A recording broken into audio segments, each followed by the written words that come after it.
Boa noite, igreja. Abra comigo a sua Bíblia no Salmo 105. Nós vamos louvar ao Senhor, preparar o nosso coração agora para cantarmos a Ele. Abra a sua Bíblia comigo no Salmo 105. Nós vamos ler do versículo 1 ao versículo 5 a palavra de Deus.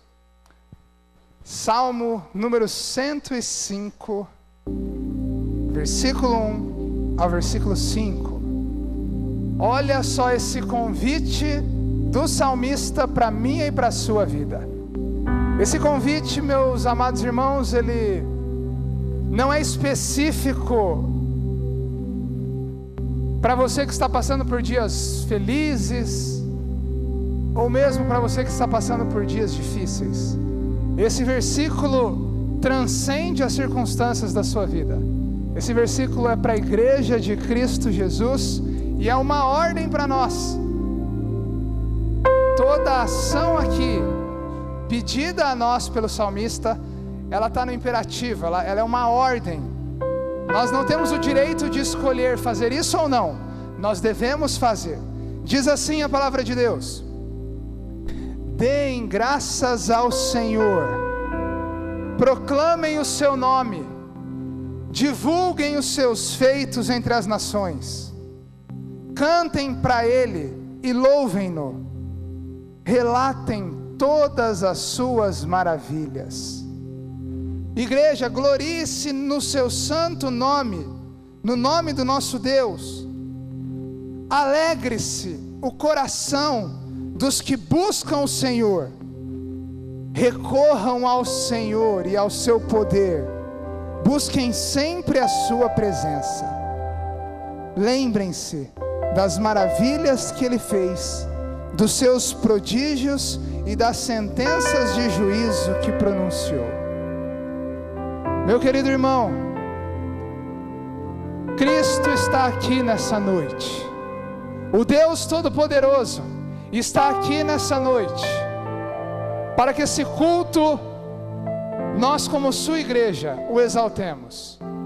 Eu quero convidar você agora a fechar os seus olhos, abaixar a sua cabeça e com uma oração silenciosa, colocar o seu culto diante de Deus.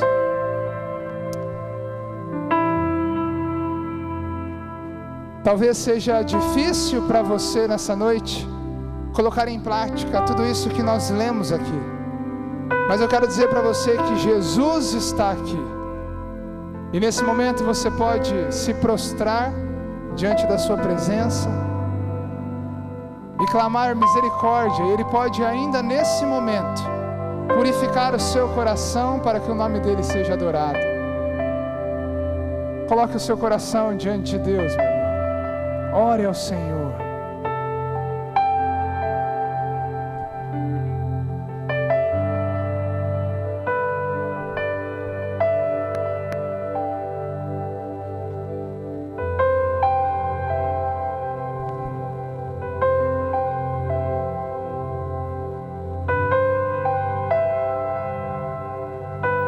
Nosso querido e amado Deus, assim como o povo de Israel, ó Deus, ouvindo esse salmo da Tua palavra, era encorajado por meio da Sua presença a adorar o Teu nome, ó Deus. Nós queremos, ó Deus, nos encorajar nessa noite para adorar ao Senhor. E nós, Senhor, temos o privilégio de ter Jesus conosco, ó Deus. Nós temos o privilégio, ó Deus, de sermos participantes, ó Deus, da nova aliança que é firmada no sangue de Cristo. E se estamos aqui, ó Deus, independente das circunstâncias, nos ensina, Deus, nos faça entender que nós temos motivos nessa noite para louvar ao Senhor. Nós temos Cristo, ó Deus, o autor e consumador da nossa fé, e a Ele nós queremos exaltar, ó Deus. Quebranta o nosso coração, Senhor. para que o Teu nome seja glorificado por meio das nossas canções, por meio dos instrumentos aqui tocados, por meio da filmagem, por meio do mídia, do som, por meio dos cumprimentos, da pregação da Tua palavra, que tão somente, Senhor, o Teu poderoso nome seja exaltado, ó Deus. Senhor, nessa noite nós, a pedido da Tua palavra, a ordenança da Tua palavra, nós recorremos a Ti, confiantes, ó Deus, de que o Senhor está aqui, não porque somos fiéis, mas porque o Senhor é fiel e escuta a nossa voz nessa noite. A Ti, Senhor, nós queremos cantar, a Ti nós queremos exaltar, pois é no nome santo de Jesus que nós assim oramos e Te exaltamos. Amém, amém e amém. Aleluia, glória a Deus. Eu creio que o Senhor já está respondendo o nosso clamor, a nossa oração. Se você crê também, diga aleluia. Glória a Deus, glória a Deus. As crianças podem se retirar e nós vamos ao nosso estudo da palavra de Deus. Abra sua Bíblia comigo em 1 Timóteo. 1 Timóteo, nós vamos ver vários versículos dentro desta carta escrita pelo apóstolo Paulo, inspirado pelo Espírito Santo. Ele escreveu essa carta para um jovem pastor. A gente, estudando a vida de Timóteo, entendemos que ele era um jovem tímido. Talvez você se identifique com ele, um jovem que precisava de encorajamento e de uns empurrões. Nós vamos estudar então vários conselhos que Paulo dá para um jovem cristão, porém tímido. Seu pai não era aparentemente cristão, era um romano, mas sua mãe era crente e ensinou Timóteo nos caminhos do Senhor. Sua avó também, mas seu pai parece que não era um homem de Deus. E esse homem, Timóteo, era um jovem pastor tímido, e ele precisava de encorajamento, e nós podemos receber encorajamento através do encorajamento e alerta que Paulo dá a ele. 1 Timóteo, o título da mensagem hoje é Proteja a sua fé. Proteja a sua fé. Eu preguei vários sermões em Hebreus 11, em Hebreus 12, sobre a importância da fé. Eu mostrei para vocês que esse negócio que muita gente professa, eu creio em Deus, mas você examinando a pessoa um pouquinho mais, aquela fé que a pessoa professa em Deus não é a fé que agrada a Deus. Então eu preguei vários sermões sobre qual que é a fé que agrada a Deus. A fé que agrada a Deus, ela leva você a mudar de vida. Ela não deixa você do mesmo estilo. A fé que agrada a Deus, quando ela chega na sua vida, ela muda seu jeito de falar, de pensar, de agir. Então, se você não tem essa fé, não iluda-se. Só porque você vem à igreja, só porque você fala, eu creio em Deus, mas você está vivendo, várias áreas da sua vida não estão em conformidade com a palavra de Deus. Então não se iluda com a sua salvação. Não vai chegar no céu e falar, eu era da igreja batista do pastor Silas. E falar, ele me ensinou errado. Não, eu te ensinei certo. Não parta para a eternidade sem ter certeza de que você tem a fé salvífica, a fé que agrada a Deus, não a fé popular, não a fé do Roberto Carlos, não a fé do povão aí. Você precisa ter a fé de cristão, a fé dos mártires. Se necessário, eu morro por causa do nome de Jesus Cristo. Sua fé é muito importante. O maior presente, se você tem essa fé em Jesus Cristo, eu diria que um dos melhores presentes que você já recebeu do Senhor Deus é a sua fé. Por quê? Porque essa fé, em primeiro lugar, é um presente de Deus. Em Efésios capítulo 2, versículo 8, fala assim, porque pela graça sois salvos, mediante a fé. Isto não vem de vós, é dom de Deus. Filipenses capítulo 1, versículo 29, fala, pois a vocês, cristãos, foi dado o privilégio, não de apenas crer em Cristo, mas também de sofrer por Ele. Sofrer por Cristo é um privilégio. Tem gente que sofre por causa de besteira, tem gente que sofre por causa de materialismo, mas sofrer por Cristo é uma coisa abençoada. Mas o texto fala que a você foi dado o privilégio de crer. Crer é um privilégio. Se você crê no Senhor Jesus Cristo como seu único e suficiente Salvador, você é uma pessoa altamente privilegiada. Não são todos que creem, não são todos que receberam esse presente. Atos 18, 27 confirma esse ponto, dizendo assim: ao chegar em Acaia, ele, Paulo, auxiliou muitos, ele auxiliou muito os que pela graça haviam crido.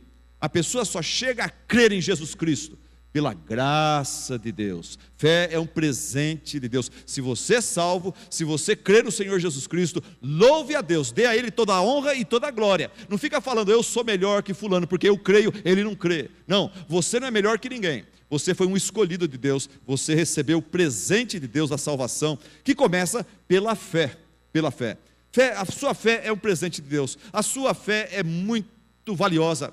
Sem ela você jamais ia conseguir ter relacionamento com Deus.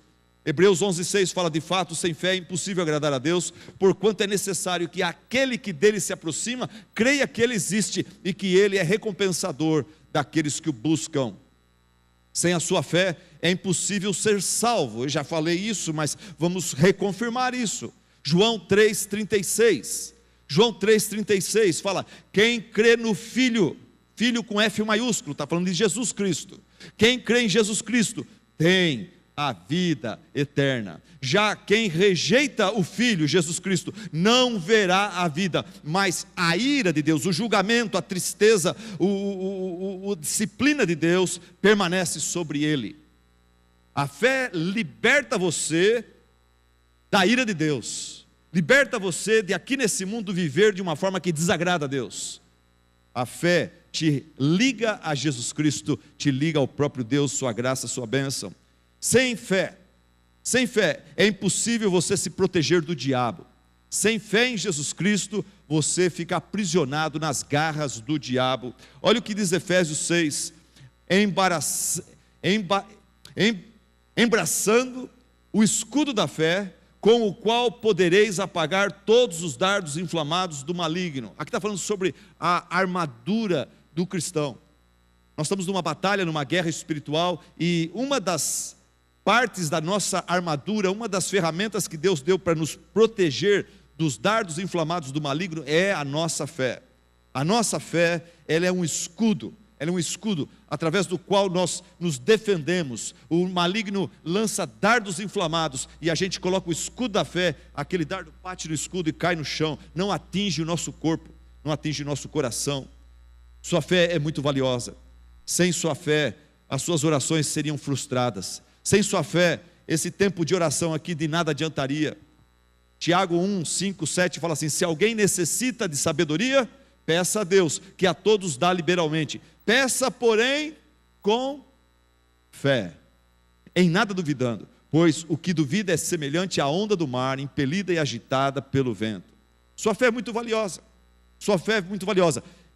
O cristão, ele só vence o mundo que nos opõe, os seus princípios, os seus valores. O cristão só consegue vencer o mundo pela fé. É duro ser cristão, não é fácil ser cristão.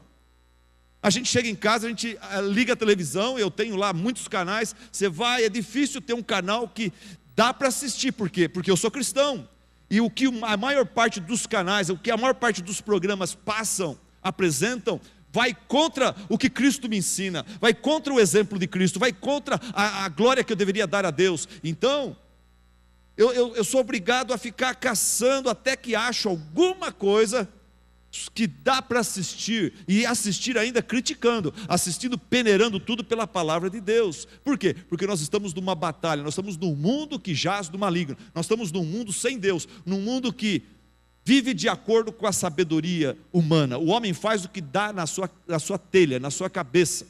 Ele não vai pela palavra de Deus, ele abandonou a Deus, ele foi expulso da presença de Deus, e ele se acha feliz sem Deus.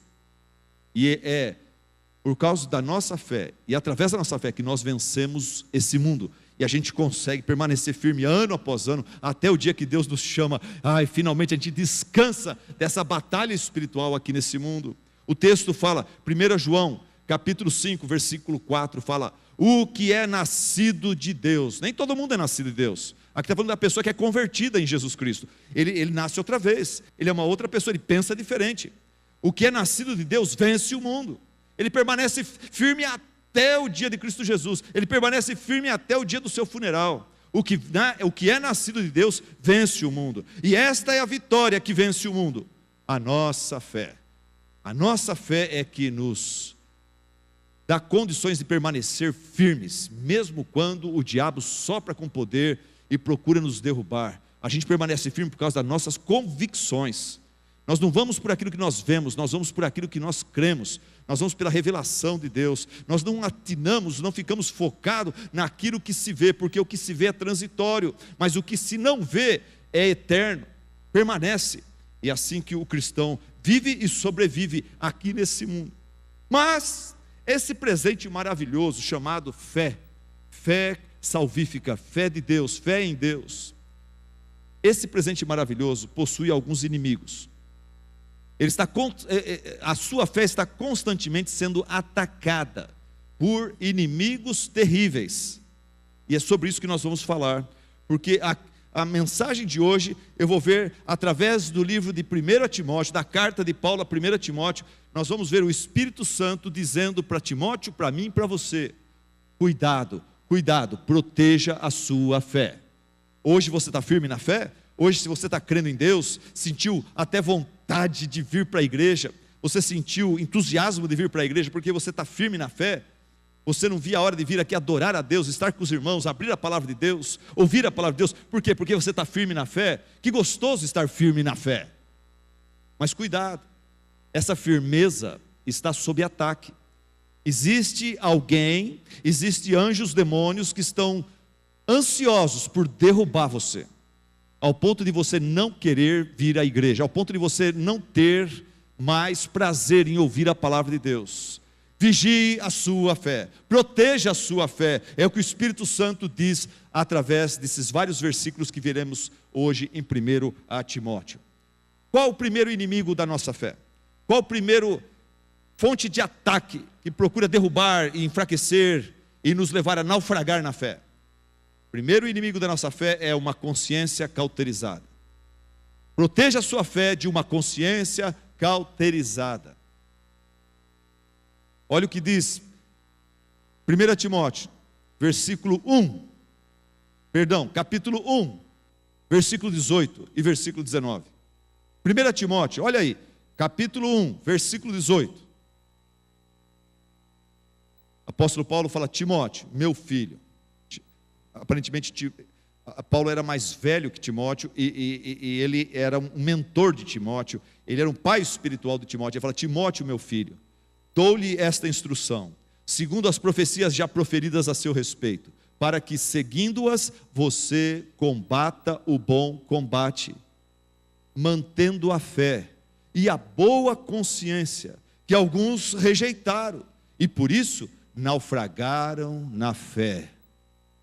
Timóteo, meu filho, dou-lhe esta instrução, segundo as profecias já proferidas a seu respeito, para que, seguindo-as, você combata o bom combate da vida cristã, mantendo a fé e a boa consciência, que alguns rejeitaram, e por isso naufragaram na fé.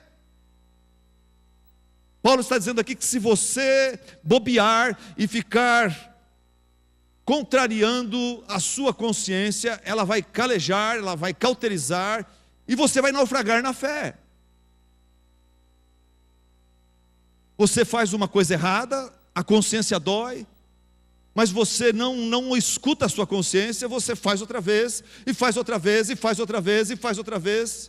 Chega uma hora que você não sente mais nada, você cauterizou sua consciência, você violou sua consciência, e você começa a naufragar na fé. Você começa a ter um lugar no seu campo de visão espiritual, você começa a ter um lugar que está embaçado. E esse lugar embaçado leva você a não ver direito mais as coisas. E você começa agora, não sei se eu concordo com o pastor, eu não sei se eu concordo com a pregação, eu não sei se eu concordo com os irmãos da minha igreja, eu não sei se você está com, sua visão está embaçada, porque tem um lugar na sua vida que você cauterizou. É uma mentira, é uma falcatrua, é uma maneira errada de viver aqui e acolá.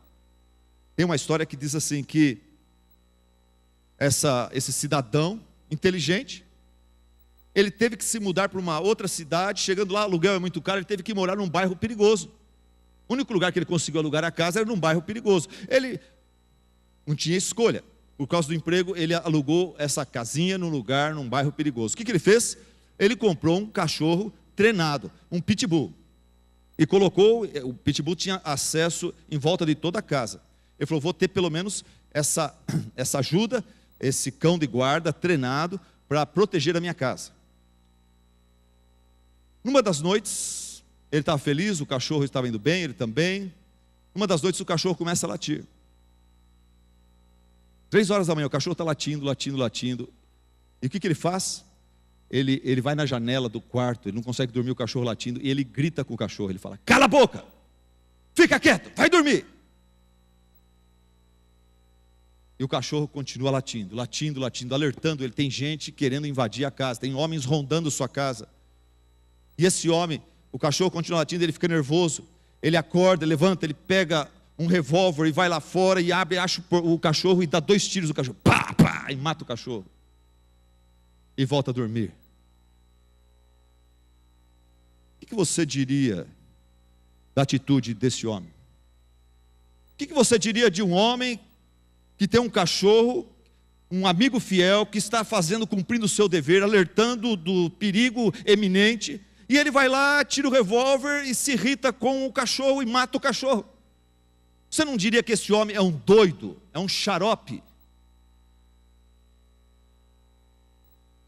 Mas é assim que você faz, quando a sua consciência, num culto como esse, fala, tem coisa errada na sua vida, tem coisa que não agrada a Deus, isso aí não é legal. A sociedade acha legal, a sociedade acha normal, mas isso não é normal para você. Você é meu filho, você é filho de Deus. Cristo morreu na cruz justamente por causa desse tipo de mentirinha, justamente por causa desse tipo de jeitinho que você está fazendo na sua vida financeira, no seu lar, no seu casamento.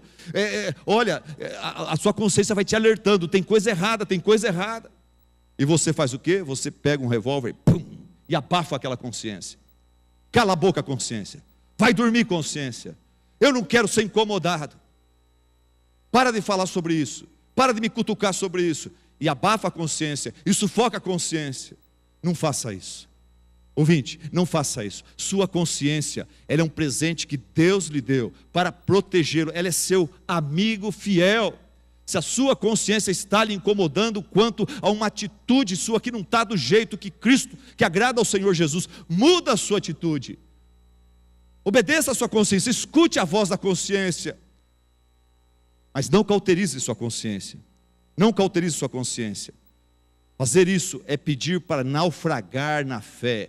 Olha o que o texto fala: combate o bom combate, Timóteo, mantendo a fé e a boa consciência. Fé e boa consciência têm que andar de mãos dadas, porque alguns rejeitaram a boa consciência e naufragaram na fé.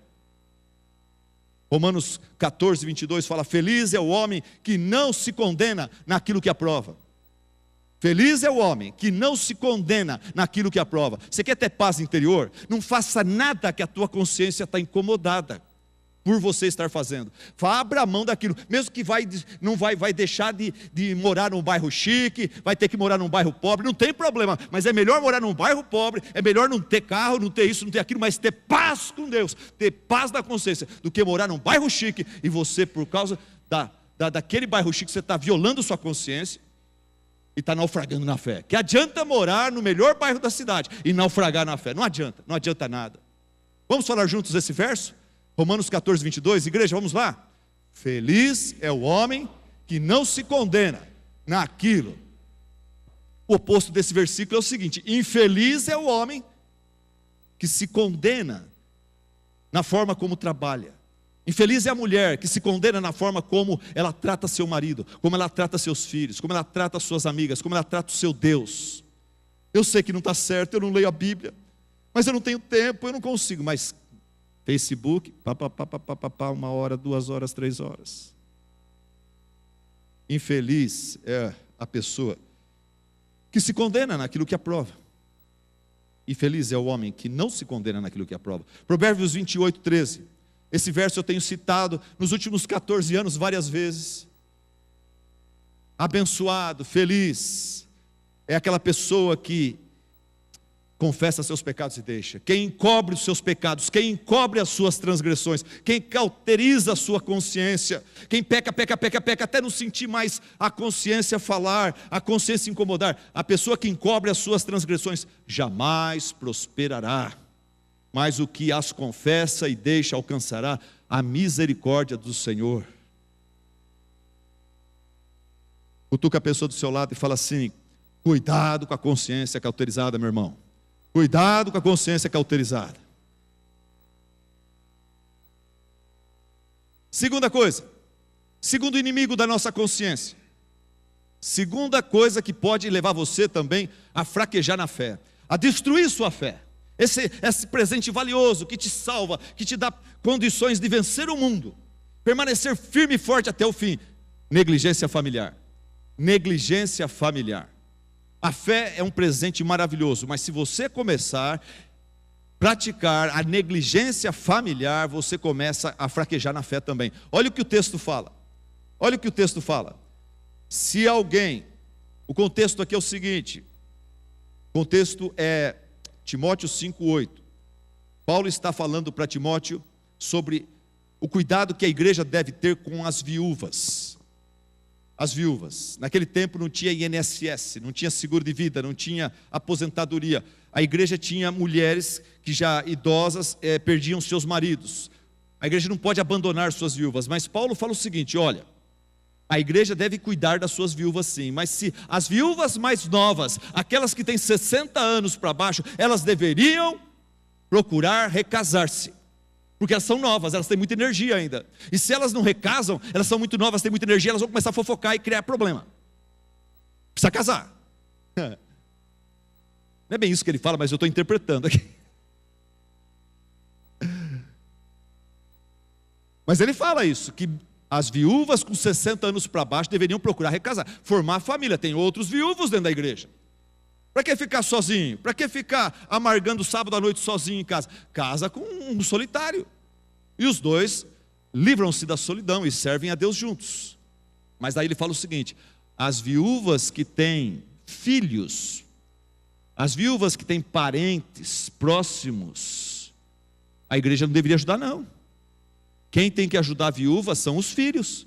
Não tem essa da igreja levantar oferta para ajudar a viúva quando o filhão está lá comprando som, está comprando isso, comprando aquilo, indo passear e comprando roupa de marca, a viúva passando necessidade, e a igreja tirando do bolso e ensinando o filho a ser vagabundo, a ser irresponsável e não cuidar dos seus, da sua mãe,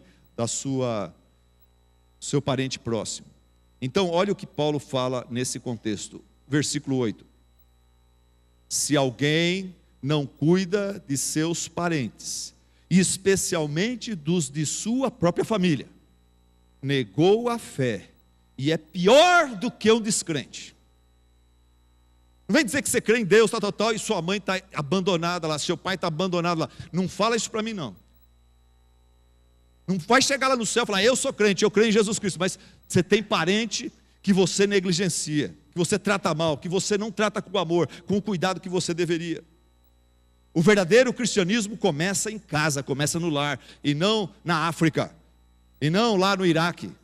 Está cheio de jovens loucos para ir para o campo missionário. Eu quero ir para o Amazonas. Não, o verdadeiro cristianismo começa em casa. Quando você for um verdadeiro missionário dentro de casa, aqui em Tupã, na sua igreja, a igreja vai falar: ok, você tem sido uma grande bênção aqui.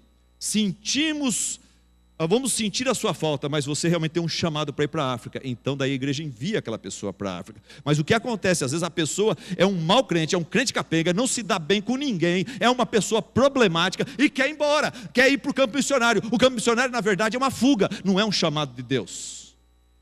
Se não é bênção aqui, não vai ser bênção no campo missionário. Por isso que no campo missionário, infelizmente, existem alguns missionários problemáticos que vão para o campo missionário para criar problema lá, porque não foram tratados aqui. Eu gosto do texto de Lucas 8, versículo 39 e 40. Jesus, ele liberta um homem de muitos demônios, na região de Gadara.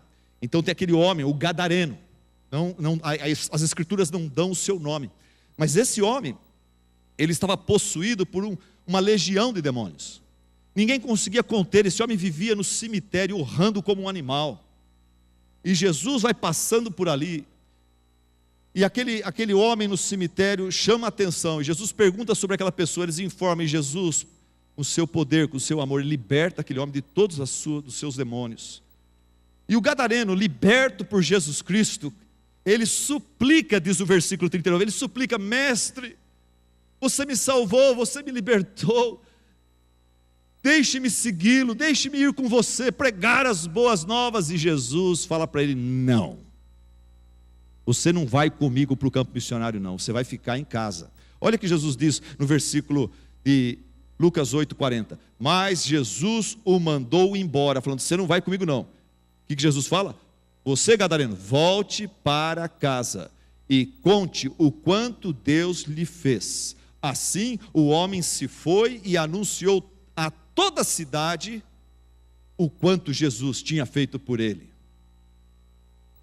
O verdadeiro cristianismo começa em casa, começa com a esposa, com o marido, com os filhos depois, com a mamãe, com o papai, com o genro, com a sogra. O verdadeiro cristianismo começa em casa, na família imediata. Em São José dos Campos, quando começamos a igreja lá, foi difícil no começo, poucas conversões. Depois de um tempo, o Senhor foi abençoando, pessoas começaram a vir, e um dia teve um convertido. Ele no culto, ele entregou sua vida a Cristo, ele depois queria se preparar para batismo, e ele professava Jesus Cristo como seu Senhor e Salvador, mas ele era do Rio de Janeiro, e eu tenho uma cisma com o carioca. Ele fala, para mim, o jeito do carioca falar, especialmente alguns deles, mais do que outros, o jeito do carioca falar parece jeito de malandro, não dá para confiar. Então eu entreguei minha vida para o Senhor Jesus, nós estamos aqui, entendeu? Queremos servi-lo de todo o coração, e tal. E ele vai falando comigo assim, eu falei: eu não pus fé no homem. Eu falei: esse homem não está convertido com ele está com safadeza.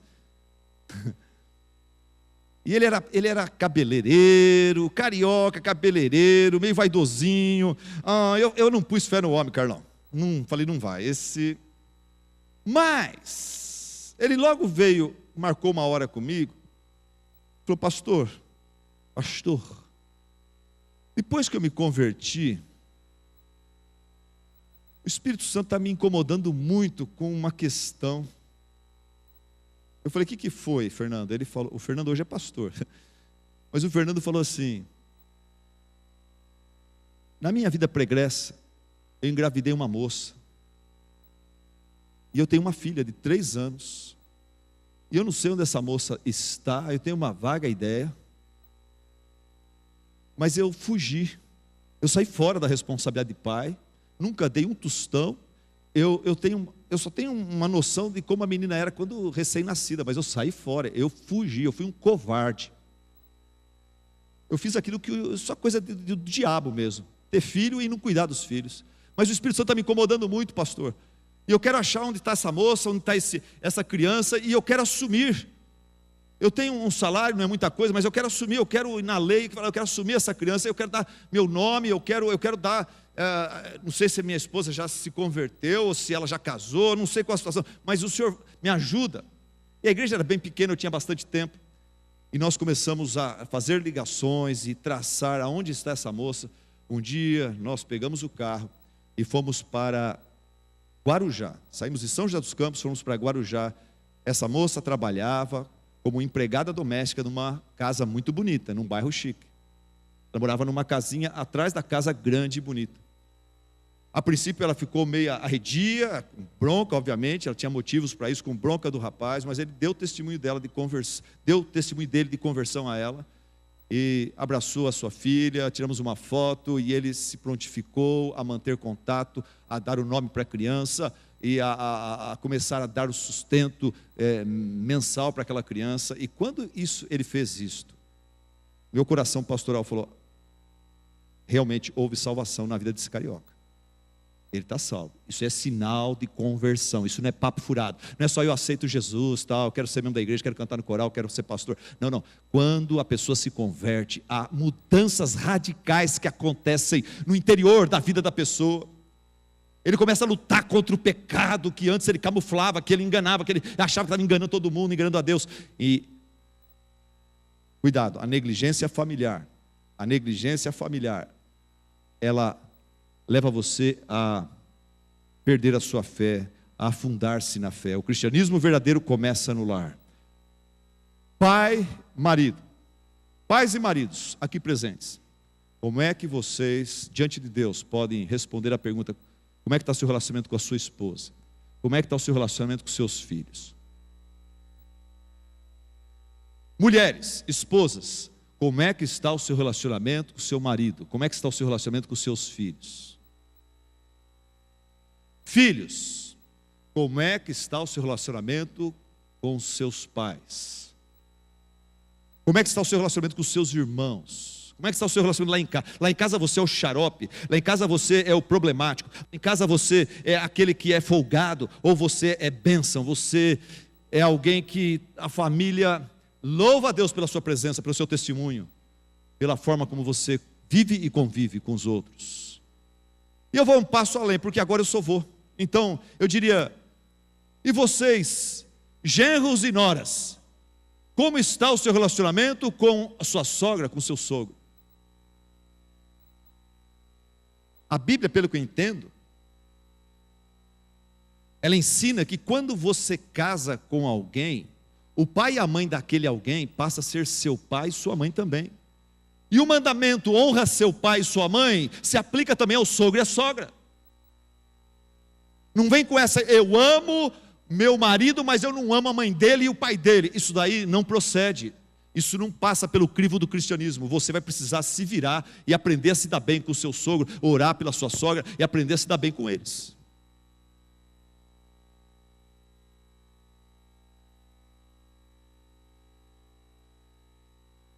Eu gosto muito de um tratado teológico, não sei se alguns de vocês aqui vão conseguir acompanhar essa leitura, porque é muito profunda. 2 doutores em PhD em teologia, Tunico e Tinoco. Olha o que eles escreveram. Conheço um velho ditado que é do tempo do Zé Gaio. Diz que um pai trata de 10 filhos e 10 filhos não trata de um pai.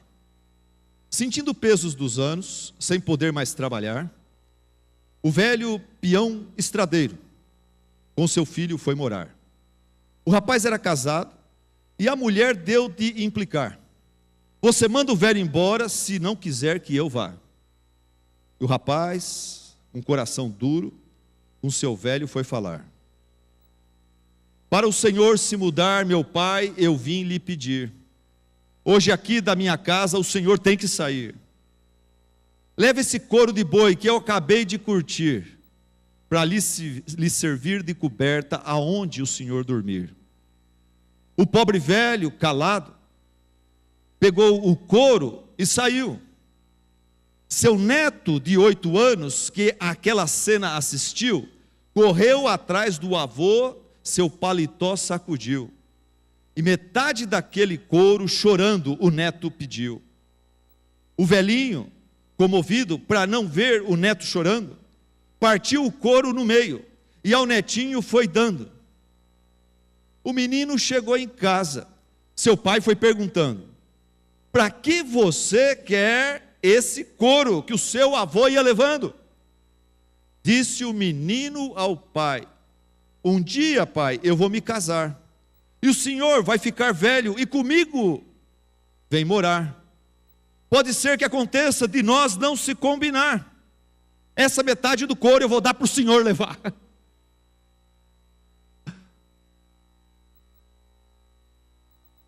Se alguém não cuida dos seus parentes, especialmente dos da sua própria família, negou a fé que ele professa em Jesus Cristo, o Rei dos Reis, o misericordioso, o manso, o amoroso. E é pior que um descrente. Não tem que dar dízimo, não tem que cantar em coral, não tem que cuidar das coisas de Deus, não tem que ficar pregando o evangelho, não tem que estar dando uma de santarrão e bonzinho e cheio do Espírito Santo por aí, não. Ele é mentiroso, ele é pior que o descrente. É fácil ser crente de fachada, eu quero ver ser crente dentro de casa. É aí que a luz vai brilhar, é aí que o sol vai fazer diferença. Se você não consegue dentro de casa, meu filho, então volta para a cruz de Cristo e fala: Senhor Jesus, tem misericórdia de mim e me salva. Senhor Jesus, eu ainda sou um incrédulo, estou indo para o inferno e sou membro da Igreja Batista. Ah, Jesus, tem misericórdia de mim. Eu sou um fariseu. Eu sou um coitado, eu estou achando que eu estou enganando o Senhor.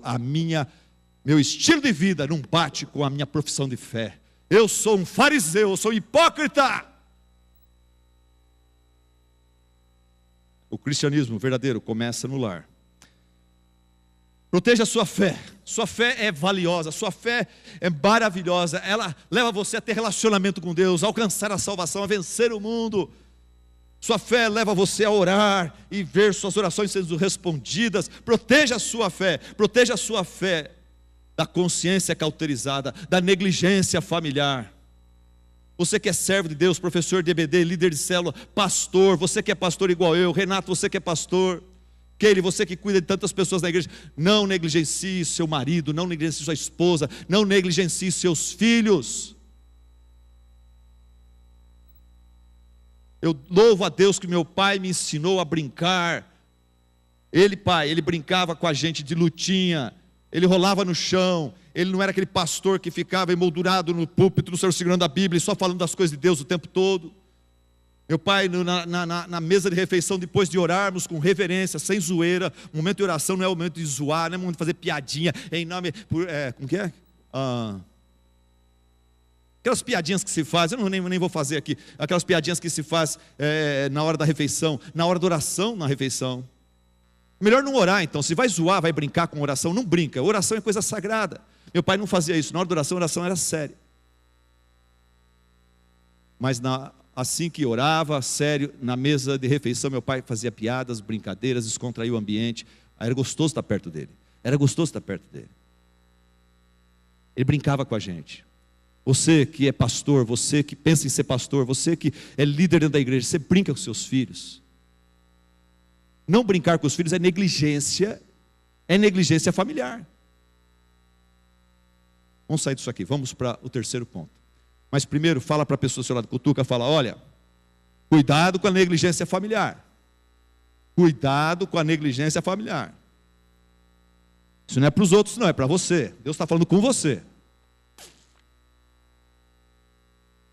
Mensagem como essa é fácil você falar, que bom que minha esposa está aqui. Esse é o diabo falando no teu coração, viu? Rejeita essa voz. Pega tudo para você. Pega tudo para você. Como é que os pentecostais falam? Eu recebo, né? Fala isso agora. Palavra de Deus eu recebo. Pegou no meu pé, eu sou folgado dentro de casa. Eu recebo, eu vou parar de ser folgado. Com a ajuda de Deus, para a glória de Deus, eu vou parar de ser folgado. Vou ajudar mais, vou cooperar mais, vou ser mais manso, mais humilde. Mas vamos ao terceiro ponto. Proteja a sua fé da consciência cauterizada. Proteja a sua fé da negligência familiar. Proteja a sua fé de um outro grande inimigo da fé. Amor ao dinheiro. Amor ao dinheiro. É um grande inimigo da nossa fé. Olha o que o texto fala no capítulo 6, versículo 9. Capítulo 6, versículo 9. Fala, os que querem, os que colocam na cabeça, no coração esse desejo de ficar rico. Eu acho que muitos de vocês aqui, por causa da influência do mundo, vocês estão nessa pegada de querer ficar rico. Olha o que o texto fala, os que querem ficar ricos, os que colocam como objetivo na vida, vou ficar rico. Os que querem ficar ricos caem em tentação, em armadilhas e muitos desejos descontrolados e perigosos e nocivos, que levam os homens a mergulharem na ruína e na destruição, pois o amor ao dinheiro é raiz de todo tipo de mal. Algumas pessoas, por cobiçarem, por ficarem apaixonados pelo dinheiro, desviaram-se da fé e se atormentaram a si mesmas com muitos sofrimentos. Por que o dinheiro nos atrai tanto? Porque nós não queremos Deus mandando na nossa vida. Então a gente fala, se eu tiver dinheiro, eu mando na minha vida. Eu não preciso de pai, de mãe, não preciso de pastor, não preciso de igreja, não preciso de oração, não preciso de leitura bíblica, não preciso do Espírito Santo. Se eu tiver dinheiro, eu mando, eu que vou ter pessoas debaixo de mim, eu serei Deus. O dinheiro nos confere uma falsa sensação de independência, de liberdade e de poder. Por isso, no versículo 17 desse mesmo capítulo o apóstolo Paulo fala para o jovem pastor Timóteo: pastor Timóteo, ordena, ensina os que são ricos na sua igreja aí, ordena os que são ricos no presente mundo, que não sejam arrogantes, que não sejam presunçosos, orgulhosos, nem ponham sua esperança na incerteza da riqueza, mas em Deus, que de tudo nos provê ricamente para a nossa satisfação. E daí ele fala para os ricos também, para curtirem os prazeres da riqueza, mas acima de tudo, usarem suas riquezas para se tornarem ricos em boas obras, para abençoar jovens necessitados nos seus estudos, nos seus projetos, ajudarem pessoas que estão passando necessidade, prover emprego para os outros, e usa a sua riqueza para desfrutar. A riqueza adquirida honestamente é bênção do céu, é responsabilidade. Deus te deu bastante para você abençoar a muitos e não ficar juntando tudo.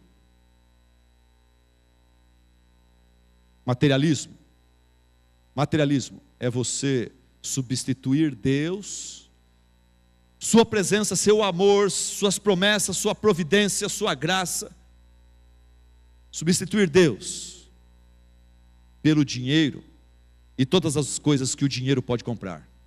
Quando você fala: Deus, eu creio em Ti, eu entreguei minha vida para você, meio da boca para fora, mas eu estou numa outra cartilha, eu quero ser rico. E para mim, tão importante quanto ir na igreja, ler a Bíblia, ser um crente fiel, é ter grana, é ter é ter dinheiro, é poder comprar isso, comprar aquilo, comprar aquilo. No meu coração se divide, Deus. Eu amo o Senhor, mas eu amo também poder comprar e ter, e poder se exibir, e poder esbanjar um pouquinho. Como eu gosto das coisas que o dinheiro pode comprar. Como eu gosto das coisas que o dinheiro pode comprar. Poucos de nós que caímos nessa falácia, nessa armadilha, temos a coragem de admitir isso. A maior parte dos materialistas são os primeiros a falar: eu não sou materialista, eu, se necessário, eu tiro a camisa e dou para quem precisa. O materialista, ele vive em estado de negação, porque é vergonhoso ser materialista, é feio ser materialista. E o materialista tem orgulho próprio, então ele não admite que ele trabalha e faz tudo para ganhar dinheiro, porque ele é materialista. Ele fala que ele é produtivo, que ele é empreendedor, que ele é um camarada, um bom investidor, que ele é um cara que não é preguiçoso. Ele dá um monte de desculpas para justificar e camuflar o materialista nojento que ele é. Será que vale a pena substituir Deus pelo dinheiro e pelas coisas que o dinheiro pode comprar? Será que vale a pena? Será que vale a pena? Não, não vale. Porque as melhores coisas desta vida, eu já descobri isso há muitos anos atrás, as melhores coisas desta vida são as coisas que o dinheiro não pode comprar. Para pensar nessa última semana.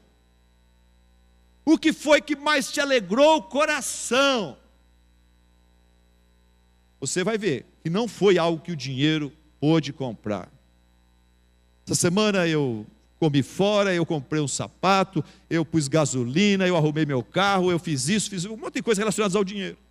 A coisa que mais me alegrou nessa semana tem nada a ver com dinheiro.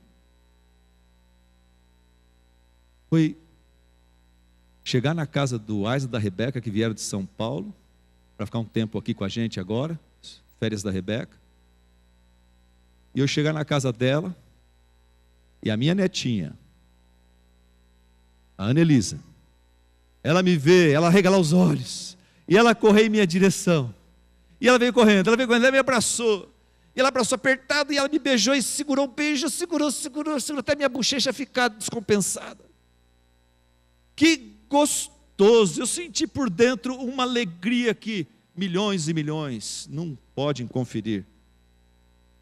As melhores coisas da vida não são as coisas que o dinheiro pode comprar. O dinheiro até pode comprar livros, mas não compra sabedoria. O dinheiro até compra remédios, mas não compra saúde. O dinheiro até compra calmantes e antidepressivos, mas não compra segurança e paz interior. O dinheiro até compra a cama, mas não compra o sono. O dinheiro pode até comprar comida, mas não compra o apetite. O dinheiro pode até comprar festas e diversão, mas não pode comprar aquela alegria natural, gostosa, legítima, que só Deus pode dar. O dinheiro pode até comprar popularidade e contatos comerciais e políticos, mas ele não pode comprar amigos e amigos verdadeiros. O dinheiro pode até comprar um terreno e uma casa invejável, mas não pode comprar um lar harmonioso, um casamento gostoso, um relacionamento com os filhos harmonioso e abençoado por Deus. O dinheiro pode comprar uma vida muito confortável nesse mundo, mas não pode comprar a vida eterna na presença de Deus. George Truett é um pastor do passado, já morreu. Ele foi um homem de Deus, abençoou muitas vidas, tem alguns livros dele ainda espalhados por aí. Ele era um grande teólogo, na verdade, ele foi um grande pastor com coraçãozão. Ele pastoreava por muitos anos uma igreja no Texas. E ele foi convidado um dia para almoçar na casa desse homem que foi à sua igreja, gostou, e convidou ele para almoçar, porque ele queria ter uma conversa com ele, queria se tornar membro da igreja. E esse homem era um texano riquíssimo. Fazenda, muitos funcionários, um almoço espetacular, o pastor ali e tal. Acabou o almoço, o texano rico levou o pastor George Truett, levou ele para uma torre de observação. No Texas, a geografia é bem plana, mais plana do que aqui. E esse pastor foi levado para uma torre de observação, onde ele tem homens até mesmo que ficam atentos à questão do problema de fogo. Lá ficam naquela torre e tal. E ele foi lá em cima, lá longe, e de lá dava para ver a propriedade do homem, que era muito, muito, muito grande. E aquele ricaço com o pastor ao lado, naquela torre de observação, lá em cima, ele apontou para o sul da sua propriedade, e ele mostrou vários poços de petróleo, e ele falou: pastor, tudo isso aí é meu. Daí ele apontou para o leste, e tinha bastante gado, muita picanha lá. E ele apontou e falou: pastor, tudo este gado aí é meu. Daí ele apontou para o norte e tinha plantação lá, uma plantação, não sei o que era, um tipo de... Ele falou: pastor, tudo isso aí é meu. E ele apontou para o oeste e tinha lá um tipo de outras arvorezinhas que dão naquela região, tinha bastante. E ele falou: pastor, tudo aquilo lá, não dá para o senhor perde de vista, tudo aquilo lá é meu. Ele até limpou, estava babando de tanta exibição que ele estava tendo ali naquele momento, ele feliz com tudo que ele tinha. E o pastor George Truett falou para ele assim, pôs a mão no ombro dele, e com outra mão apontou para cima e falou: e naquela direção, o que você tem? O que você possui naquela direção lá? Você mostrou o norte, o sul, o leste e o oeste, e agora, lá no céu, o que você tem preparado lá para a sua alma, para a eternidade?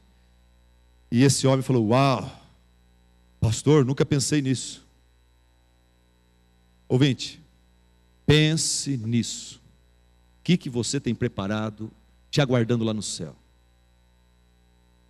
Escute as palavras de Jesus, considere as palavras de Jesus atentamente. Jesus falou o que para os seus discípulos? Não acumulem tesouros aqui na terra, onde a traça e a ferrugem corrói, onde os ladrões vêm, roubam e levam tudo embora. Acumulem tesouros lá no céu. Jesus falou: use dos tesouros que vocês têm nesse mundo para evangelizar, para ganhar vidas, para discipular pessoas, para mandar missionários, para investir no crescimento do reino de Deus, e vocês vão estar investindo no reino dos céus. Jesus falou de que vale o homem ganhar o mundo inteiro e perder a sua alma. Não vale nada. Versículo 11 de Timóteo, capítulo 6, falando sobre o problema do amor ao dinheiro. O apóstolo Paulo fala para Timóteo assim: mas tu, homem de Deus, foge destas coisas. Tem gente aqui hoje me ouvindo, está precisando fugir do materialismo, fugir do amor ao dinheiro, fugir dessa ganância, dessa avareza que tem te prendido há tantos anos. Você talvez já serviu a Deus, não está mais servindo porque você se apaixonou pelo dinheiro, você colocou o seu ganha-pão em primeiro lugar, não o reino de Deus em primeiro lugar, você inverteu a ordem. Jesus falou: busque o meu reino em primeiro lugar, e todas essas coisas vos serão acrescentadas. Você inverteu a ordem, não confiando na palavra do Senhor, seguindo o seu coração, e você está se dando mal, você está ralando, você está sofrendo, você está infeliz. Talvez você está ganhando dinheiro, está ficando rico, mas você não é feliz. Você está pobre por dentro. Diga para a pessoa do seu lado: foge ao amor do dinheiro, meu irmão. Foge do amor do dinheiro. Não tem medo de falar isso não. Timóteo precisava disso, eu preciso disso, seu vizinho precisa disso. Foge do amor do dinheiro. Cuidado com a avareza. Sai fora, antes que você naufraga na fé. Em último lugar, outro inimigo da fé. O Espírito Santo fala: proteja a sua fé de uma coisa chamada falsa ciência. Proteja a sua fé de uma coisa chamada falsa ciência. O apóstolo Paulo encerra a sua carta ao jovem pastor falando o seguinte, no capítulo 6, versículo 20 e 21.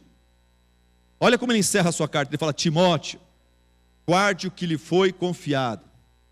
Deus te deu uma fé maravilhosa, um ministério, guarda isso, meu. Cuidado, o diabo está louco para te roubar isso. Timóteo, guarde o que lhe foi confiado. Evite conversas inúteis. Como é que eu vou guardar o que me foi confiado? Evitando conversas inúteis e profanas. Alguns de vocês estão precisando mudar seu disco, está conversando muita besteira, muita coisa boba, coisa inútil, muita fofoquinha, muito nhanhanhanhanhanhanhanha. Passa a mudar essa conversa mais nobre, conversa mais séria, conversa mais espiritual, conversa que agrada a Deus. Lembra que quando você sai daqui, Deus, Ele sabe a palavra que vai sair da tua boca, Ele está assistindo a tua imaginação. O teu culto principal acontece na tua imaginação, amanhã à noite, amanhã durante o dia. Você está andando pelas ruas de Tupã, o Espírito Santo está... Deus sabe o que você vai falar. Antes de você pronunciar a palavra, Ele já conhece o que está passando na sua imaginação. Como é que está aquele culto seu com Deus? Aqui é fácil cultuar Deus. A gente fala aqui, todo mundo não vai falar besteira aqui, fala só coisa que todo mundo vai concordar, ninguém vai se escandalizar. Mas e o culto que a gente presta a Deus, a nossa imaginação?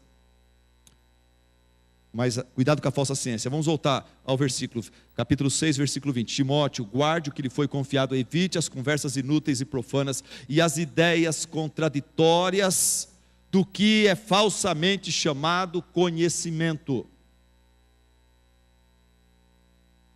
Evita as conversas profanas, as ideias contraditórias do que é falsamente chamado de conhecimento. Na minha outra versão da Bíblia, a Bíblia antiga, eu falava: cuidado, Timóteo, evita a falsa ciência. Evita a falsa ciência. Existe a ciência verdadeira, existe a ciência especulativa, a ciência falsa. Se você pegar todas as leis que os cientistas realmente descobriram e atestaram, são leis, nenhuma delas contradiz esse livro maravilhoso chamado a Palavra de Deus. Mas se você pegar algumas teorias inventadas pelos cientistas que descobriram as leis, aqui eles foram cientistas, eles realmente descobriram leis, aqui eles estão especulando, aqui pela fé que eles não têm em Deus, eles chegam a algumas teorias, e eles não conseguem provar, porque essas teorias não são verdadeiras, mas eles ensinam isso na faculdade, eles ensinam isso na televisão, eles ensinam isso através de revistas, super interessante. Não é lei, é teoria. Eles passam para você como ciência. E você fala: puxa vida, isso está contrariando a maravilhosa palavra de Deus. E você começa a ficar abalado na sua fé. Cuidado com revistas super interessantes. Cuidado com alguns programas televisivos que apresentam falsa ciência, apresentam teorias. Vamos falar a teoria da evolução. É teoria, não é lei. Teoria da evolução é teoria, não é lei. Na minha classe para batismos, eu falo para os jovens, o professor começa a falar da teoria da evolução como se fosse a última palavra em termos de ciência. Fala: professor, o que é uma teoria, o que é uma lei? Deixa ele responder. Eu falo: ok, então a evolução ainda é uma teoria, ela ainda não foi provada, certo, professor? Então o senhor está passando isso como sendo a sua fé, porque não foi provado ainda. Cientista não pode crer nas coisas, cientistas têm que provar, e a evolução não foi provada. Então, não seja um crente na teoria da evolução, porque daí o senhor está sendo religioso e não científico. É interessante esse negócio da teoria da evolução.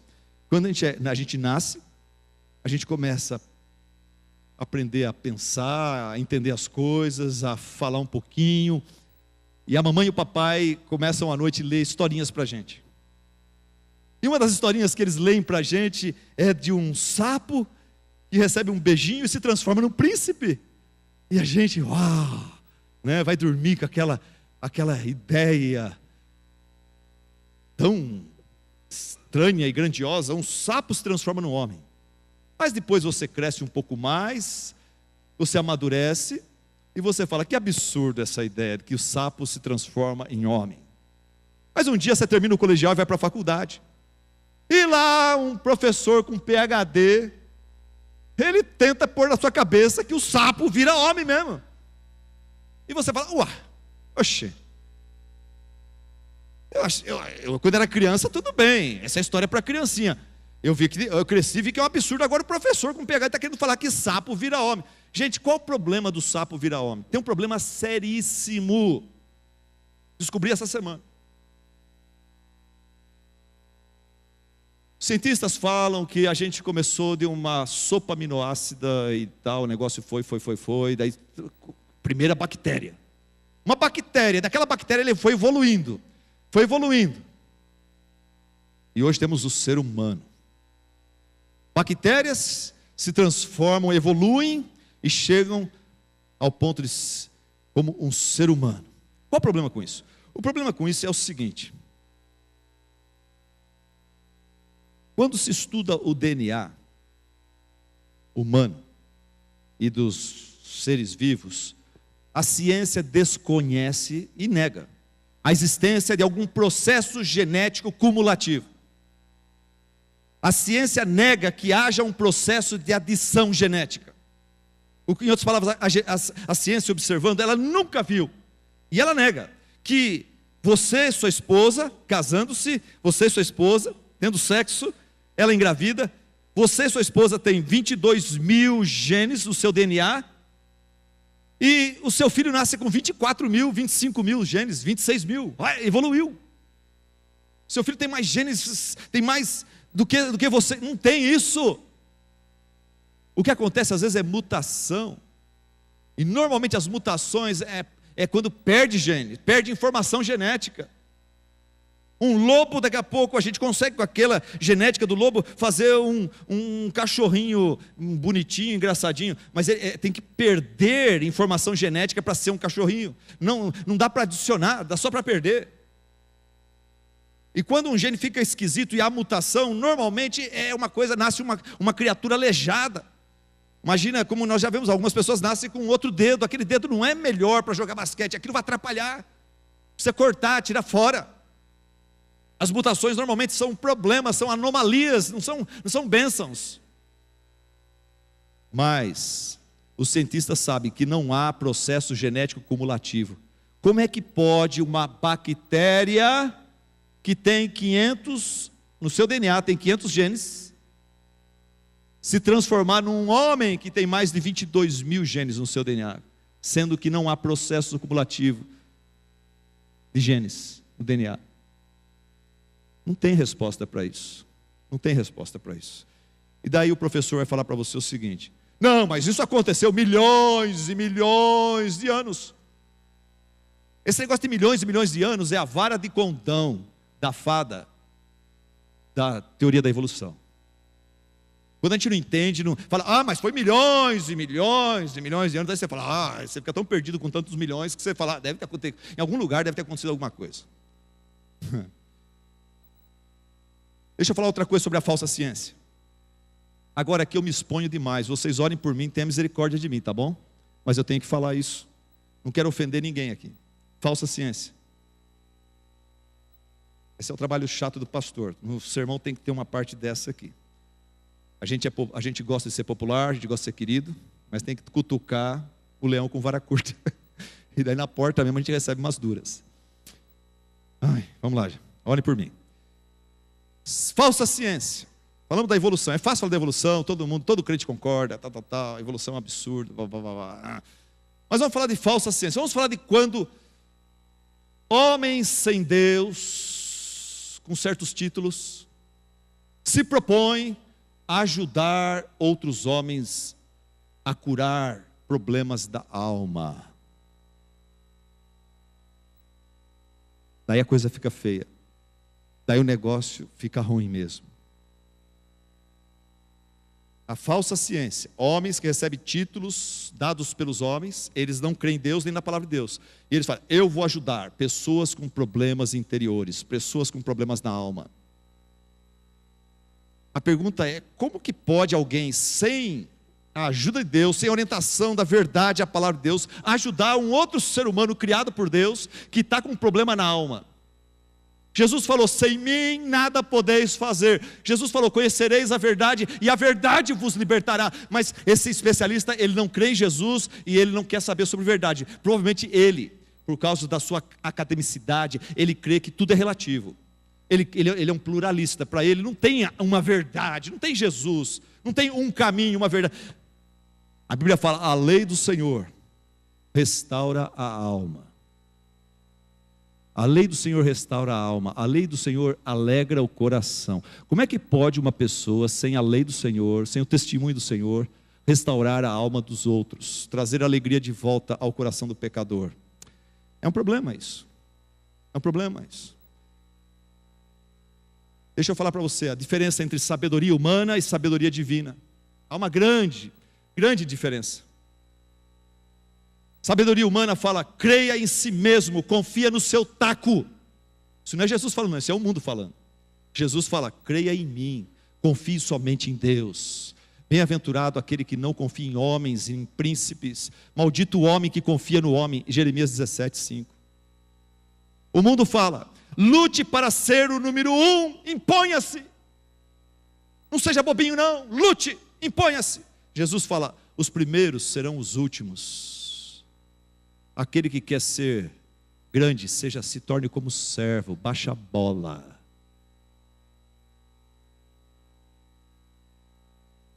O mundo fala, curta a vida, priorize seus interesses e felicidade. Curta a vida, curta a vida. Seu problema é que você não curte a vida, priorize seus interesses e a sua felicidade. Jesus fala, se alguém quiser vir após mim, negue-se a si mesmo. Tome a sua cruz diariamente e me siga para o Calvário. Seja perseguido como eu fui. Quem quiser salvar a sua vida, curtir a sua vida, vai perdê-la. Mas quem perder a sua vida aqui nesse mundo, por minha causa, vai ganhar a vida eterna lá no céu. O mundo fala, não leve desaforo para casa, não seja bobo, retribua com a mesma moeda. Para de dar uma de ovelhinha. A pessoa falou besteira, você fala uma besteira pior para a pessoa. Deus levou. É isso que o mundo fala. Jesus, totalmente diferente. Jesus fala, não retribua a ninguém mal por mal. Ame seus inimigos. Abençoe os que te perseguem. Orem pelos que te amaldiçoam. Mulher, marido, você tem feito isso? Se você começar a fazer isso no seu casamento, o Senhor Jesus vai brilhar tanto lá, que aquele marido não convertido vai ficar tão envergonhado, ele vai se converter. Mas começa não você querendo dar tacada, você querendo ensinar. Começa você vivendo o verdadeiro cristianismo nas suas atitudes, ações, palavras. E vice-versa de marido para mulher. O mundo fala, exija seus direitos. Não tem coisa que se fala mais nos Estados Unidos do que isso. Exija seus direitos. Está chegando um ponto, irmãos, que o americano, o jovem americano, quem falou isso para mim é o rapaz que está paquerando a minha filha Bárbara, até está falando namorar, casar com ela. Por que você gosta da Bárbara? Ela é latina, é brasileira. Ela ainda tem aquele negócio de mulher feminina, que não fica só querendo lutar pelos seus direitos e ser igual ao marido, e mandar no marido e tal. Ela fala de ter uma casa, ter filhos, ser dona de casa. Não se acha isso mais aqui nos Estados Unidos. Toda mulher quer ser igual aos homens, e quer dar uma de homem, e quer tal, lutar pelos seus direitos, e brigar por isso, e acaba perdendo a feminilidade. exija seus direitos, diz a sociedade, brigue por eles. Jesus fala: se alguém tirar a sua túnica, dá também a capa. Se alguém obrigar você a andar 1 milha, anda 2.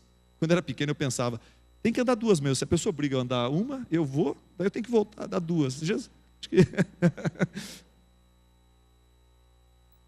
Não se humilhe, diz o mundo. Não se humilhe, pelo contrário, promova-se. Marketing pessoal. Chega cheiroso, chega bonito, chega no pedaço, cabelo sempre bem cortadinho, chega falando forte, pega na mão e aperta a mão das pessoas. Nem aquele aperto de mão de pessoa doente, né?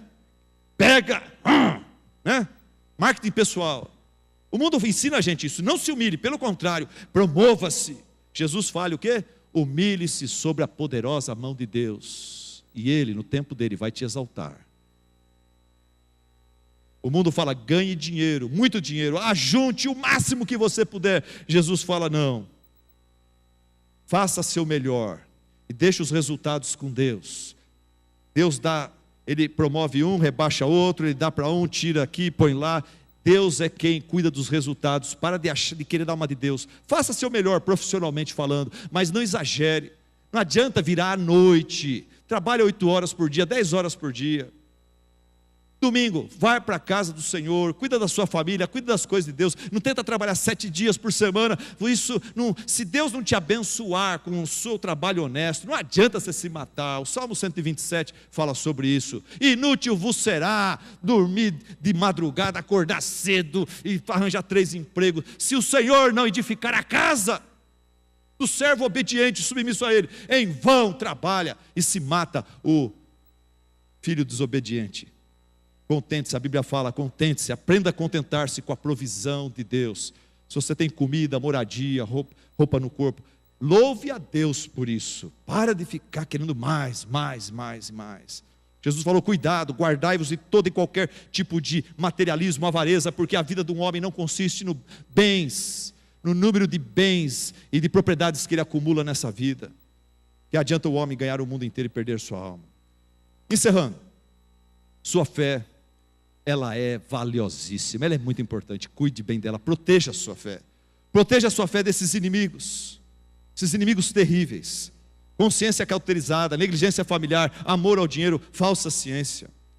Sua fé é o melhor presente, talvez, que você tenha recebido de Deus. Através da sua fé você consegue agradar a Deus, ter relacionamento com Ele. Através da sua fé você é salvo por Jesus Cristo. Através da sua fé você é protegido do diabo. Através da sua fé suas orações são atendidas. Através da sua fé você vence as mentiras do mundo. Quando eu era adolescente, eu comecei a trabalhar na rua 4 de abril, 4 de abril lá em São Paulo? 4 de abril? 7 de abril. Roubei 3. 7 de abril, 5º andar. Depois eu mudei-me para um outro emprego na Avenida Ipiranga, 1091, 5º andar, uma agência de empregos, uma agência de turismo. E eu era office boy, eu tinha que rodar São Paulo, vários bairros de São Paulo, o centro de São Paulo. Especialmente no centro, logo eu tive que aprender a lidar com uma coisa que tinha naquele tempo chamada trombadinha. Não sei se tem hoje trombadinha lá, tem, Eric? Trombadinha? Só trombadão. No meu tempo era trombadinha. O trombadinha, ele funcionava assim. Eles andavam, tinham 2, 3 pessoas, trabalhavam em conjunto. Uma pessoa, ele dava uma trombadinha, por isso que chama trombadinha, um esbarrãozinho, numa pessoa que se assemelhava a um trabalhador, indo para o emprego ou voltando do emprego. E quando a pessoa levava aquele esbarrãozinho, a pessoa automaticamente, com o esbarrãozinho, a pessoa faz assim, ó. Ou se o dinheiro está aqui atrás, a pessoa faz assim. Ou se o dinheiro está aqui, a pessoa faz assim, com o esbarrãozinho. Então, ali a pessoa cantava a bola. Ele dava o esbarrãozinho, a pessoa... Ele já falava: o dinheiro está aqui. Daí vinha um esbarrão bem forte, às vezes por 2 pessoas, e o esbarrão bem forte desequilibrava a pessoa, que a pessoa não tinha nem tempo de fazer isso aqui, porque ele está preocupado em manter-se em pé. Daí alguém ia aonde estava a grana, o tesouro, e levava embora.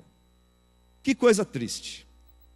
Que coisa triste. Eu trabalhando ali por 6, 8 anos, eu vi muito trabalhador chorando: fui roubado, meu salário foi levado embora. Oh, todo mundo, alguns param, sentem pena da pessoa, ajuda ele a ter uma passagem para voltar para casa.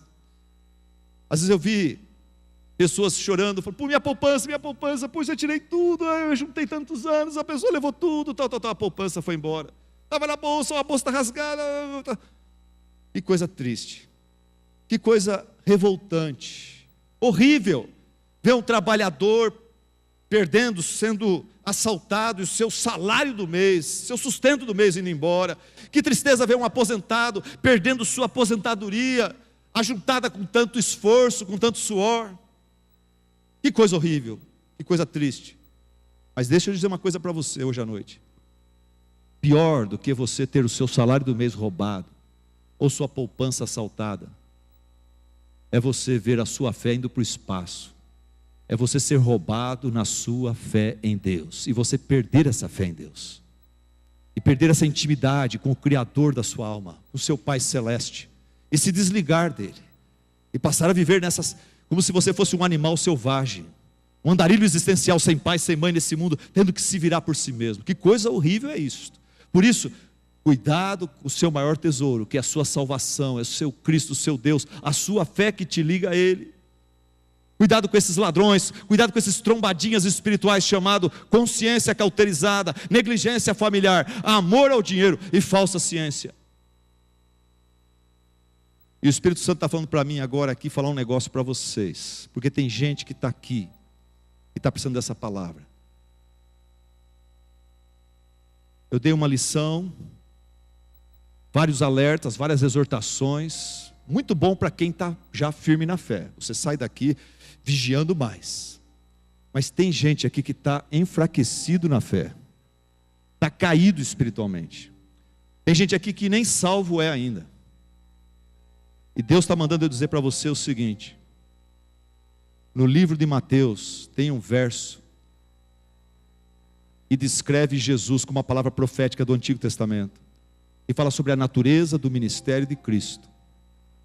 E usando um linguajar daquela economia agrícola, o autor e o profeta do Velho Testamento falou assim: Jesus, quando vier ao mundo, Ele não esmagará a cana quebrada, e nem apagará a torcida, o pavio que apenas fumega. Jesus, no seu ministério, a natureza do ministério de Jesus é um ministério de misericórdia, de compaixão, de amor. Ele não vai esmagar a cana quebrada, Ele não vai apagar o pavio que fumega. Tem gente que entrou aqui hoje, nesse lugar, e você se sente como uma cana quebrada. Você está quebrado talvez na sua área financeira, na sua área familiar, no seu casamento. Você está quebrado talvez na sua saúde, é uma doença que chegou, e você se sente uma cana quebrada, inútil. Mas olhe para Jesus, olhe para a sua misericórdia, seu amor, sua graça. Olhe para Ele e receba dEle a bênção, o conforto, a força que você não tem, mas Ele tem, Ele pode te dar. Ele não veio para esmagar a cana que está já quebrada, Ele veio para restaurar. Tem alguns de vocês que chegaram aqui hoje à noite, já estiveram bem firmes no Senhor, foram grandemente usados por Deus. A chama do seu testemunho, como de um lampião novo e bonito e forte, brilhou e iluminou todos ao redor. Mas hoje, o pavio do lampião do seu testemunho está bem ruim, está fumegando, nem chama tem mais, está fumegando. A natureza do ministério de Jesus, Ele não vai apagar, Ele não vai chegar e, ok, você já deu o que tinha que dar, não serve para mais. Não, Jesus não veio para fazer isso. Ele não vai apagar a torcida, o pavio que fumega. Ele veio para trazer de volta a restauração da fé. Essa sua fé que foi forte e hoje está fraca. Essa fé sua que uma vez brilhou e hoje não brilha. O Senhor Jesus está aqui para restaurá-la. Creia nisso. Confia nisso. Não sai daqui desse culto derrotado, não. Por causa que sua fé enfraqueceu. Porque você passou por... Talvez você fez besteiras. você cauterizou sua consciência, você tem negligência familiar na sua história, a coisa está triste, está feia, mas olha para Jesus. Ele te trouxe aqui não para te derrubar, não para te quebrar, não para te apagar de vez, mas para te restaurar. Olhe para Jesus, nele você vai encontrar o conforto que você precisa, o consolo, a restauração. Para você parece impossível, mas para Deus não há nenhum impossível. Fiquei tão feliz hoje de poder passar o microfone para o irmão Chico Toschi. Quando eu cheguei nessa igreja, eu ouvi falar do testemunho dele no passado, como que ele foi tão usado aqui nessa igreja, entre os jovens.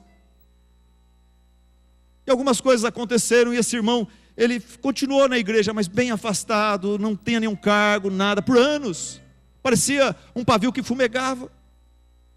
E que gostoso ontem participar com ele pela primeira vez de uma reunião de liderança, onde ele era um dos professores de EBD, voltando à ativa, e voltando com entusiasmo e com a fé redobrada, porque o Senhor operou um milagre na sua vida e restaurou esse irmão. Ele pode restaurar você também.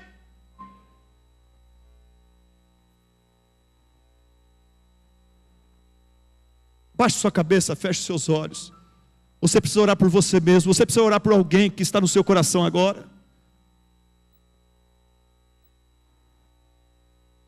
Querido e amado Deus, sonda os corações aqui nesta noite. O Senhor sabe quem está precisando de cura, Senhor. O Senhor sabe quem está precisando de salvação. O Senhor sabe quem está precisando aqui, Senhor, de um novo alento. Quem está precisando, Pai, de uma visitação especial do Senhor. O Senhor sabe quem está precisando de restauração, Senhor, espiritual. Perdão dos pecados, Pai. Força para se levantar e voltar a te servir com alegria, voltar a te servir com amor. Oh Deus, restaura vidas aqui hoje à noite, restaura a vida dos meus irmãos. Se há alguém que não te conhece, Deus, com a tua graça e misericórdia, abre os olhos dessa pessoa para que ele possa ver em Cristo Jesus, seu único e suficiente Salvador. Ele possa confessar seus pecados, abandonar, Senhor, todos os seus planos, desejos, vontades, valores para abraçar os planos, desejos, vontades e valores do Senhor Jesus para a sua vida. Assim nós oramos e pedimos em nome de Jesus, em nome de Jesus. Amém, amém e amém. Irmãos, tem gente que ouviu a palavra de Deus hoje à noite, o coração foi tocado. Se você for embora agora, a tendência é o diabo vai tentar roubar essa palavra do seu coração. E esse ânimo, essa motivação, esse toque do Espírito Santo vai se apagando na segunda, terça, quarta-feira. Quinta-feira você vai estar de novo no zero. Por isso eu pedi que os líderes de célula viessem aqui. Porque nesta terça-feira tem esse culto todo, ele agora vai ser nesses encontros nos lares. Esse culto vai ser recomendado. Nós vamos abrir a palavra de Deus em Timóteo, em cada lar será discutido de novo o sermão de hoje, como Deus falou no nosso coração, aonde que nós encontramos maior dificuldade, em que ponto Deus me cutucou, quais são as decisões que eu preciso tomar, e eu preciso do encorajamento, a ajuda dos irmãos. E daí nesse pequeno grupo, que é um encontro informal, tranquilo, as pessoas oram juntos, as pessoas compartilham, tiram suas dúvidas. E esses são os líderes de célula. Essas pessoas, eles ajudam eu, Renato, aquele, a pastorear a igreja. Ficaria difícil eu, Renato e aquele pastorear todos vocês. Por isso nós dividimos o pastoreamento dessa igreja com os professores de EBD, com os líderes de célula. Então eu queria dizer para você, dá um jeito na sua agenda, de nesta terça-feira, você que não tem ido, ir numa das células. Talvez você se identifique com um deles aqui, melhor do que outro. Fale com eles após esse culto e fale: eu quero estar na sua célula. Qual é o endereço? É toda terça-feira às 8 horas. Tem algumas células que acontecem na sexta-feira. Tem 2 células que acontecem na sexta-feira, não é isso? Isso. Mas a maioria delas é na terça-feira. Então, eu queria que você, se o Espírito Santo está tocando o seu coração, não espera até o outro domingo não, é muito tempo. Você precisa, na terça-feira, você precisa de novo estar se reabastecendo, para Deus continuar falando da sua vida, do seu coração. Quinta-feira nós temos o culto lá no nosso outro prédio, na nossa sede. É um outro culto, 8 horas da noite. Ali você se reabastece outra vez. 9 horas, 9h15 você está em casa. Das 8 às 9, quinta-feira. Se você é homem, quiser, na quarta-feira pela manhã, tem um culto de oração, às 7 da manhã, depois um café da manhã. Mas a gente precisa estar se reabastecendo. A fé vem pelo ouvir a pregação da palavra de Deus. Por isso que eu preciso da célula, por isso que eu preciso do culto de oração dos homens, das mulheres na segunda-feira, por isso que eu preciso da EBD domingo de manhã, por isso que eu preciso do culto domingo à noite. O recado está dado, o desafio está apresentado. Invista na sua fé, proteja a sua fé, invista na sua fé. Obrigado, líderes. Uma salva de palmas a esses servos de Deus. Deus abençoe vocês. Eu quero convidar você agora a dar a mão para a pessoa que está ao seu lado, invadir aqui o corredor. Nós vamos orar, entregando a nossa semana diante do Senhor, exaltando a Deus por tudo aquilo que ouvimos, por tudo aquilo que vimos aqui nessa noite. Vamos orar, irmãos. Santo Deus, nós te exaltamos, Senhor. Nós te agradecemos por essa noite tão especial em nossas vidas. Noite esta em que nos debruçamos, ó Deus, diante da Tua palavra e ouvimos a Tua voz, Pai. Nós te louvamos, Senhor, porque o Senhor falou aos nossos corações. Nós te louvamos, ó Deus, porque a Tua palavra ela não volta vazia. E nesse momento, ó Deus, nós confiamos no Teu amor. Enquanto precisamos do sustento, sobretudo da capacitação para lidarmos com tudo aquilo que vimos nessa semana. Senhor, nós clamamos, ó Deus, pelas nossas famílias. Clamamos, ó Deus, pelo nosso trabalho. Clamamos, ó Deus, com o envolvimento com a Tua igreja.